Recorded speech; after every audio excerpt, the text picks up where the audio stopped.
Caranya mudah saja. Karena kita bermain di ranah azimat berhodam, maka senjata utama yang digunakan adalah hodam bertuah sihir pikiran.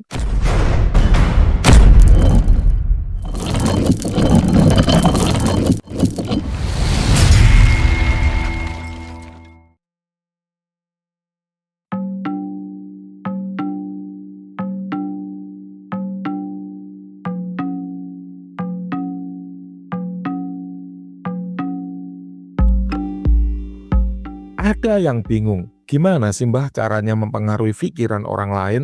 Misal dalam kasus, ingin mempengaruhi atasan agar segera ACC pengajuan cuti, atau ingin mempengaruhi bagian keuangan agar segera ACC anggaran yang diajukan, atau ingin mempengaruhi pasangan agar nurut sebagaimana yang kita inginkan, atau ingin mempengaruhi rekan bisnis agar segera deal kerjasama proyek, atau ingin mempengaruhi calon buyer agar berlangganan produk atau jasa yang dijual, dan seterusnya. Caranya mudah saja.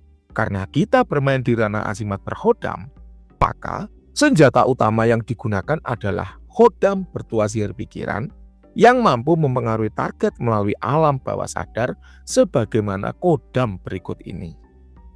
Tuah sihir pikiran bekerja dengan cara membisikkan kata-kata langsung ke dalam pikiran dan alam bawah sadar target, sehingga mampu mempengaruhi cara target merespon permintaan kita, membuat target jadi lebih terbuka, mudah diyakinkan, dan pada akhirnya dengan sukarela mengikuti keinginan kita tanpa merasa dipaksa. Bahkan bisa jadi target tidak sadar loh jika ada dalam tanda kutip genjutsu yang mengenai diri target dengan tujuan merubah apa yang target pikirkan. Sehingga target terlihat lebih santai dan terbuka, pembicaraan mengalir lebih mudah, seolah-olah ada koneksi yang lebih dalam antara target dengan Anda, dan mudah menyetujui apa yang Anda usulkan tanpa banyak perlawanan dan penolakan.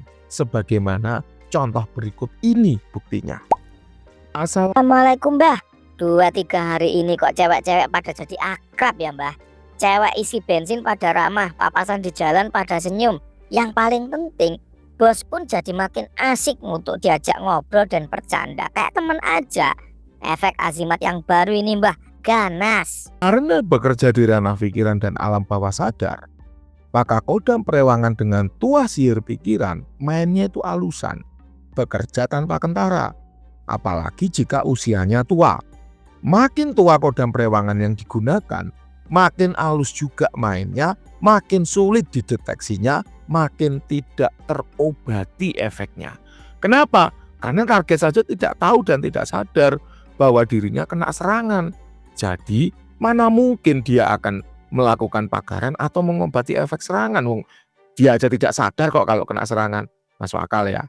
Itulah yang membuat kalimat berikut ini. Alhamdulillah banyak proyek yang terus deal sampai saat ini, kata klien, sebagaimana kesaksian dalam screenshot berikut ini.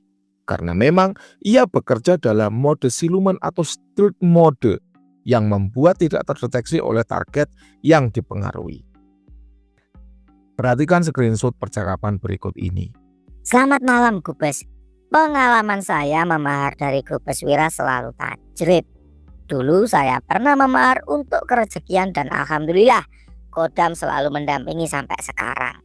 Banyak proyek-proyek yang sudah deal sampai saat ini. Nyata ya. Nah sekarang pertanyaannya adalah bagaimana caranya agar kodam bisa bekerja hingga memberikan hasil maksimal sebagaimana screenshot di atas. Simak petunjuk Mbah Wira berikut ini.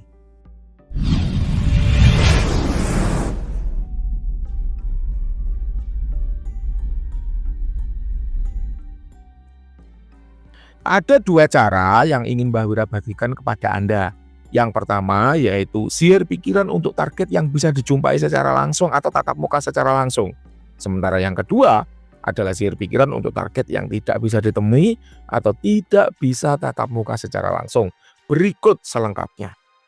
Adapun tata cara menggunakan kodam sihir pikiran untuk mempengaruhi target yang bisa dijumpai atau bisa ditemui, yaitu Siapkan dulu azimat berkodam dengan tua sihir pikirannya.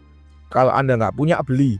Ya sudah, Mbak Wira sediakan banyak pilihannya, ada yang muda, ada yang tua, ada yang murah, ada yang mahal. Semua bergantung dengan kualitas dari masing-masing kodam. Jika memungkinkan untuk bertatap muka dengan target, maka akan lebih mudah prosesnya. Yaitu pada saat Anda bertemu dengan target, ya sentuh dompet atau kantong atau tas tempat Anda menyimpan azimat. Karena azimat Mbak Wira itu kan cukup dikantongi ya, dan biarkan tuannya bekerja, itu disentuh. Ya, tempat Anda menyimpan azimat itu disentuh. Lalu perintahkan kodam untuk mempengaruhi alam bawah sadar target sambil lihat si target. Supaya nggak salah targetnya yang mana, ya lihat. Tatap matanya, oh targetnya ini loh yang harus kamu garap. Agar melakukan apa? Nah, misalnya ya tadi pengaruhi dia agar memudahkan ACC proposal pengajuan anggaran. Pengaruhi dia agar memudahkan ACC pengajuan cuti. Mudahkanlah dia agar ACC deal project dengan diriku, apa-apa sesuai dengan kebutuhan Anda. Itu pun juga dulu sering Mbak Wira lakukan ketika masih sering melakukan lobby-lobby politik ya. Kemudian ketika malam hari ya, di jam-jam akan tidur, jam 10 malam, jam 11 malam, atau jam 22, jam 23 ya, ulangi lagi perintah yang telah Anda sampaikan sebelumnya diiringi dengan membakar dupa energi untuk dihadiahkan kepada kodam. Tata cara membuat dupa energi telah Mbak Wira bahas lengkap dalam banyak video di channel YouTube-nya Mbak Wira, cek aja. Nah, terakhir ulangi perintah yang sama diiringi dengan membakar dupa energi ya, sehari 2 kali, yaitu saat bangun tidur dan saat menjelang akan tidur. Nah, teruskan, lakukan terus-menerus hingga apa yang Anda inginkan tembus sesuai harapan. Selanjutnya ya, adapun jika tidak memungkinkan bertemu dengan target, maka seperti ini tata caranya Bapak Ibu ya. Yang pertama, siapkan azimat berkodam dengan tua sihir pikiran ya. Lalu cetak foto target ya, cari di Instagram, cari di WA, cari di LinkedIn, cari di Facebook dan seterusnya ya. Cetak foto target lalu taruh di atas altar atau meja. Anda tidak perlu nama, tidak perlu tanggal lahir, tidak perlu nama orang tua dan seterusnya. Cukup tahu wajah asli target aja. Kemudian siapkan azimat, letakkan di samping foto target. Kemudian perintahkan kodam untuk mempengaruhi alam bawah sadar target agar melakukan apa sesuai dengan kebutuhan Anda. Jangan lupa tunjukkan targetnya yang mana. Ya, jangan lupa tunjukkan targetnya yang mana. Lalu ketika malam hari ya, di jam-jam akan tidur, ulangi lagi perintah yang telah Anda sampaikan sebelumnya diiringi dengan membakar dupa energi. Ulangi perintah yang sama sehari 2 kali, yaitu setiap bangun tidur dan setiap menjelang akan tidur hingga apa yang Anda inginkan tembus sesuai harapan. Jadi tata caranya sama ya, dengan yang bisa tatap muka, cuman bedanya siapkan altar dan foto kalau tidak memungkinkan bertatap muka.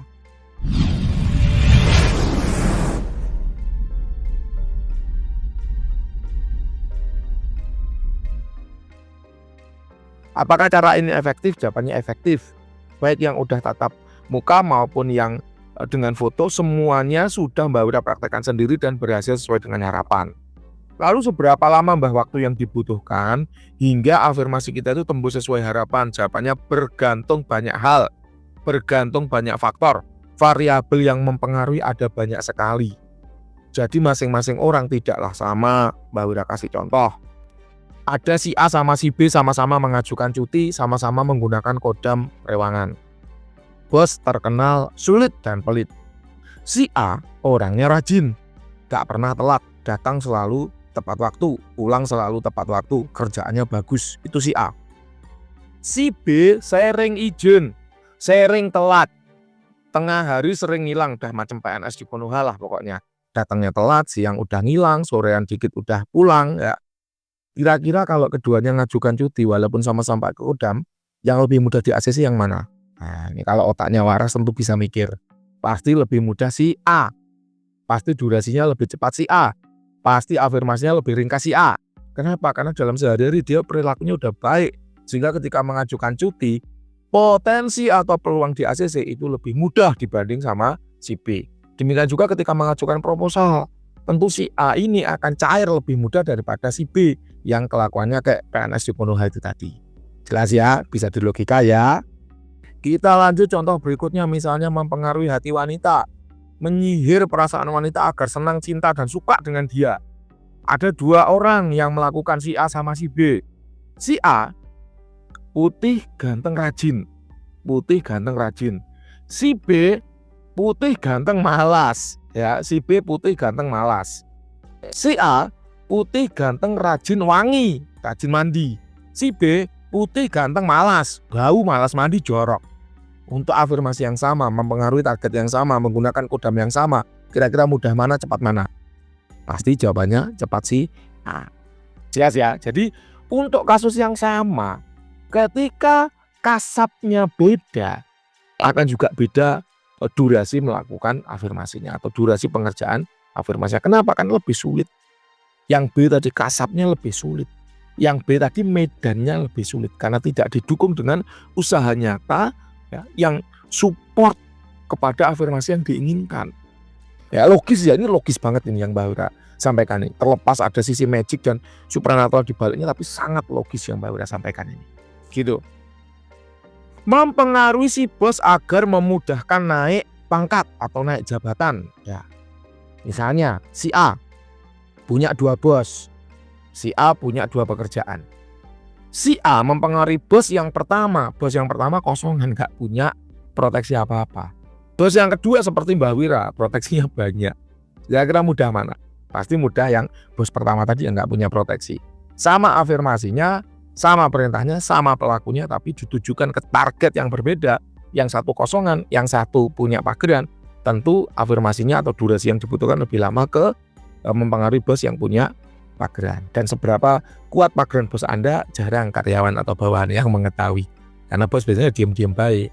Kecuali karyawan itu bisa menerawang, bisa menelisik sendiri, bisa merasakan sendiri betapa kuat pageran bosnya. Nah itu baru kita bisa memprediksi atau mengkalkulasi kira-kira butuh berapa lama. Tapi kebanyakan karyawan nggak punya kemampuan itu. Sehingga ya tadi waktu yang dibutuhkan berapa lama kita nggak bisa memprediksi. Ya terus lakukan saja, berharap semoga Tuhan mengijabah, berharap saja semoga medan yang Anda alami itu mudah. Jelas ya? Logis ya? Terima kasih, salam cerdas bersupranatural.